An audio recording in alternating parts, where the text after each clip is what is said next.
그 입술을 제어하는 자는 지혜가 있느니라. 그는 수능과 같아서 악인의 마음은 끝이가 적으니라. 의인의 입술은 여러 사람을 교육하나 미련한 자는 지식이 없어 죽느니라. 여호와께서 주시는 복은 사람을 보호하게 하고 근심을 겸하여 주지 아니하시느니라. 미련한 자는 행악으로 낙을 삼는 것 같이 명철한 자는 지혜로 낙을 삼느니라.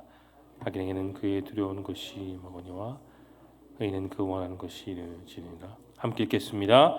회오리 바람이 지나가면 악인은 없어져도 의인은 영원한 기초 같으니라. 아멘. 오늘 잠언의 짧은 말씀에서 솔로몬은 한 가지 중요한 사실을 강조합니다. 입술을 제어하는 그것이 인생을 사는 데 있어서 참으로 중요하다는 것을 본문을 통해 강조하고 있죠. 여러분, 말을 하면 할수록 우리는 늘 그 말을 하는 데 있어서 깊은 주의가 필요합니다. 내가 지금 하고 있는 말이 정말 필요한 말인지, 내가 있는 이 상황에 정말 적합한 말인지 우리는 그걸 잘 파악하며 말을 사용할 줄 알아야 되죠. 지혜로운 사람은 그래서 필요한 말에 집중합니다. 무엇을 한다고요? 필요한 말에 대한 집중입니다. 내가 하는 말에 집중하고 있기 때문에 그는 언제나 입술을 제어할 수가 있어요. 더불어 중요한 한 가지가 있습니다. 이 잠언에서 말하고 있는 지혜로운 사람은 늘 생명의 언어에 초점을 맞춰 쓰고 있습니다. 사람을 살리고 덕을 세우고 또한 지혜로운 말을 한 그 입술에서 그 지혜가 계속 나오게 되는 것이죠. 이제 내용 관점으로 들어가 좀 더 깊이 있게 살펴보겠습니다. 1번을 보겠습니다. 솔로몬은 어떤 사람에게 지혜가 있느냐고 말하고 있습니까? 자기 입술을 잘 제어하고 그렇게 입술을 제어하는 사람이 지혜로운 사람이라고 표현합니다. 여러분 아시다시피 말을 많이 하면 할수록 어떻게 될까요? 그만큼 실수도 드러나는 법이죠. 공인이나 불리고 있는 연예인들을 한번 생각해 보십시오. 아무리 예의 바르고 모범적이고 세금을 잘 내는 모범상을 받았다고 할지라도 방송에서 하는 그 말실수 하나 때문에 때로는 영영 연예계에 발을 들이지 못하고 도망치는 그런 사람들이 얼마나 많습니까? 말을 적절하게 또 필요할 때 상황에 필요한 말만 한다는 게 정말 얼마나 힘든지 대부분 사람들은 또한 저와 여러분은 인생의 경험을 통해 잘 알고 있습니다. 오죽하면 시편 141편에 이런 말씀이 있죠. 여호와여 내 입술에 파수꾼을 세우시고 내 입의 문을 지켜주소서라고. 시편 기자는 그렇게 입술의 제어가 얼마나 인생에 소중한지를, 그리고 그 입술의 제어가 우리 스스로가 감당하지 못하기 때문에 하나님의 도우심을 구하며 사는 것을 알고 있습니다. 하지만 여러분, 말을 하지 않고 살 수는 없겠죠. 경우에 적합한 말, 경우에 합당한 말은 어떤 말일까요? 응징반에 올려놓은 금사과와 같다는 말이 있습니다. 필요한 말은 꼭 하며 우리는 그렇게 인생을 살아야 할 것입니다. 그러나 여러분, 어떤 경우에 말실수를 많이 하는지를 우리는 스스로 살펴보고 그런 경우가 발생하지 않도록 주의를 더 기울여야 되겠습니다. 2번을 보겠습니다. 솔로몬은 의인의 혀와 입술에 대해 어떻게 설명합니까? 의인의 혀는 본문에 나와 있는 것처럼 순과 같습니다. 순수한 은처럼 정말 고결하고 가치가 있죠. 배울 만하고 우리 역시 그런 말을 날마다 사용해야 됩니다. 그가 사용하는 말들은 주변 사람들에게 어떨까요? 힘을 줍니다.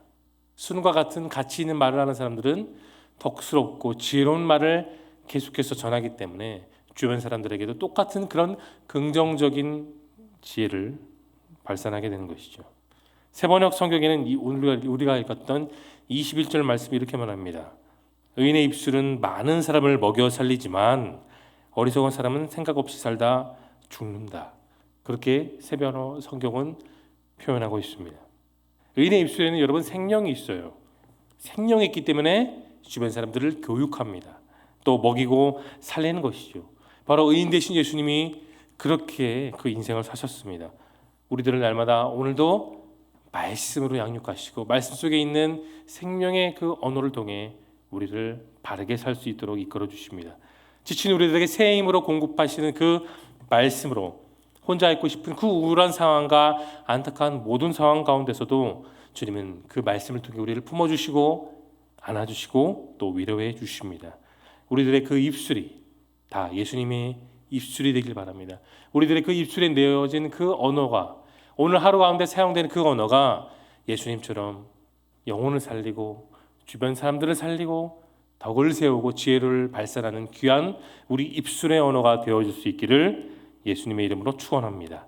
이어서 연구와 묵상을 함께 봅니다. 3번입니다. 솔로몬은 왜 입술을 제어하는 자가 지혜로운 자라고 말합니까? 입술을 제어하는 그 안에 험한 말들은 들어오지가 않죠. 왜냐? 주님이 주신 말씀을 통해 우리는 지혜로 내 안을 채우기 때문입니다. 내 입술을 제어하는 사람의 언어에는 무엇이 또 없을까요? 중요합니다. 거짓이 없습니다. 늘 진실합니다. 그런 사람의 언어는 진실하기 때문에 타인을 존중하고 또 말에 있어서 경청할 줄 압니다. 또한 주변 사람들을 세우는 그런 분위기를 세우죠. 그런 분위기를 계속해서 만들어갑니다. 긍정적인 면을 보고 그것을 잘 활용하며 세심한 언어와 그러한 언어 그리고 그런 적극적인 언어와 행동을 하며 삽니다. 그 출발점이 바로 내 입술을 잘 제어하고 또 현명하게 다루는 것이죠. 그것을 오늘 본문에서 보면 입술의 제어입니다. 저는 이 본문을 묵상하면서 그런 생각을 한번 해봤습니다. 입술을 제어하는 것은 말을 하지 않는 데 있지 않는다는 겁니다. 여러분, 입술을 제어하는 것은 구별된 언어를 사용하는 거예요. 구별된 언어. 구별된다는 것은 바로 지혜로운 말을 사용한다는 게 있습니다. 지혜로운 말은 어떤 경우에도 주변 사람들에게 상처를 주거나 피해를 주거나 또 마음에 아픔을 주진 않습니다. 주님이 주신 귀한 사랑 안에 인해 그 사랑의 언어를 하기 때문에 주변 사람들이 상처를 주지 않죠. 또 언제나 나를 믿고 내 편이 되어주신 주님을 통해 다른 사람들에게 우리는 그런 지혜로운 말을 흘려보낼 수가 있는 것입니다. 이어서 느낀 점을 보겠습니다. 입술을 제어하는 자에게 지혜가 있다는 말씀을 통해 여러분 무엇을 느끼십니까? 지혜로운 사람의 또 다른 특징이 있죠. 자기 자신만 생각하지 않습니다. 내가 아무리 많은 것을 배우고 또 주변에 많은 영향을 주는 그 높은 위치에 있다고 할지라도 지혜로운 사람은 독불장군이 되지 않습니다. 내 유익을 위해 주변 사람들을 이용하려고 하지도 않죠. 그래서 나만을 위해서 내 자신을 위해서만 말하지 않습니다. 그리스도인은 특히나 그렇게 말을 조심하며 살아야 되죠. 말을 아끼면 그리고 필요한 덕이 되는 말을 하면 그 주변의 분위기는 어떻게 되냐? 화평이 찾아오고 신뢰가 쌓아집니다. 말을 남발하면 그 반대로 혼란이 가득하고 분위기가 좋지 못하죠. 덕을 세우는 말, 격려하는 말, 칭찬의 말은 우리 안에 계시는 그 예수님을 다시 바라볼 수 있는 거울이 됩니다. 주님께서 사역하셨던 때에 이런 말씀을 했습니다. 사람의 마음에 가득한 것을 그 입술에 말한다고 주님은 사역할 때 말씀하셨죠. 우리는 우리의 언어를 보고 그 인격을 볼 수 있습니다. 그 사람이 어떤 말을 하냐에 따라 그 인격을 우리는 쉽게 살펴볼 수가 있는 겁니다. 아무리 많은 것을 배우고 또 높은 위치에 있다 할지라도 여러분 한두 마디 말을 건네면 이 사람은 어떤 사람인가 하고 우리는 쉽게 그 사람이 어떤지를 알 수 있고 그 사람의 됨됨이도 그 짧은 대화를 통해 우리는 쉽게 파악할 수가 있습니다. 사랑하는 성도 여러분, 진실한 말은 진실한 인격을 반영합니다. 지혜로운 말은 사람을 살리는 도구가 되지요. 그러나 그 반대편에 거짓말을 하는 사람은 거짓된 인격을 반영하는 법입니다. 따라서 진실한 말을 하고 또한 지혜로운 말을 하는 그 인격의 훈련이 우리의 입술과 우리의 마음과 우리의 신앙의 성숙을 이룰 수 있음을 여러분 기억할 수 있기를 소망합니다. 속사람이 변할 때 여러분 겉사람이 변합니다. 속사람이 인격과 덕망과 지혜가 쌓아져야 겉사람에 보이는 그 입술의 말이 그렇게 똑같이 전해지는 겁니다. 여러분이 좋아하시는 꽃이 있죠. 꽃이 아무리 아름답지라도 결국은 그 꽃은 시간이 지나면 어떻게 될까요? 시드는 법입니다. 그러나 사람의 모습은 따뜻합니다. 주님을 믿는 그 지혜로운 사람들은 내면이 따뜻한 법이죠. 그냥 바라보기만 해도 내 마음이 절로 그 상대방을 통해 우리는 미소를 지을 수가 있습니다. 또한 오늘 본문에 나와 있는 지혜롭고 그 현명한 말, 덕스러운 말을 할 수 있는 저와 여러분 될 수 있기를 진심으로 소망합니다. 이제 적용을 보겠습니다. 내 입술을 죄하지 못해 다툼이 일어났던 때는 언제입니까?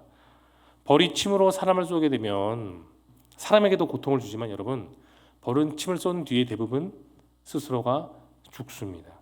우리가 남의 험담이나 비방을 하는 것은 결국 마치 벌이 침을 쏘는 것과 같아서 상대방에게도 아픔과 고통을 주지만 결국 내 영혼 스스로에게도 치명적인 아픔을 주는 것이죠.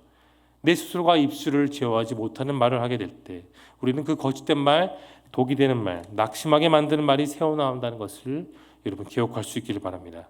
책임질 수 없는 말을 함부로 또한 하는 것은 자신의 영혼에 죄악을 가져오고 내 양심에 무거운 짐을 주게 됩니다. 인격과 의지를 약하게 하지요. 또 명예가 상실되고 또 그 잘못된 말을 통해 내 스스로의 영혼을 죽이기도 합니다. 내 입의 문을 지키지 못한 그 말 한마디가 또한 상대방의 귀에 들어가면 그 상대방은 또한 마음을 상처받을 수가 있는 것이죠. 그러므로 말을 항상 조심하고 내 입술을 오늘도 지어서 그 입술에 지혜가 나타날 수 있기를 소망합니다. 마지막 결단을 보겠습니다. 입술을 지어하고 수능 같은 언어 생활을 하기 위해 여러분 무엇을 개선하겠습니까? 보통 우리가 말할 때 맨 마지막에 결단이란 말을 하는데 오늘은 특별히 내 입술과 내 영혼에 대한 개선을 마지막에 강조하고 있습니다. 여러분 우리는 어떻게 하루를 살아가면서 내 입술의 문을 지킬 수 있을까요? 첫 번째로 입술의 문은 말씀으로 지켜야 됩니다. 내 스스로 인격으로 지킬 수 있는 것이 아니라 바로 생명의 말씀으로 내 입술을 지켜야 되죠. 두 번째, 더욱더 기도에 힘써야 됩니다. 기도하는 입술은 쉽게 남을 해하는 말을 하지 않고 기도하는 입술은 쓸데없는 말을 하지 않게 됩니다. 세 번째, 올바른 마음가짐을 가지십시오. 마태복음 15장 18절에 이런 말씀이 있습니다. 입술에 나오는 것은 마음에 나오나니 이것이야말로 사람을 더럽게 하느니라고 주님은 분명히 말씀했습니다. 그 사람의 마음의 상태에 따라 그 사람의 언어와 인격과 행동은 분명히 나오는 법입니다.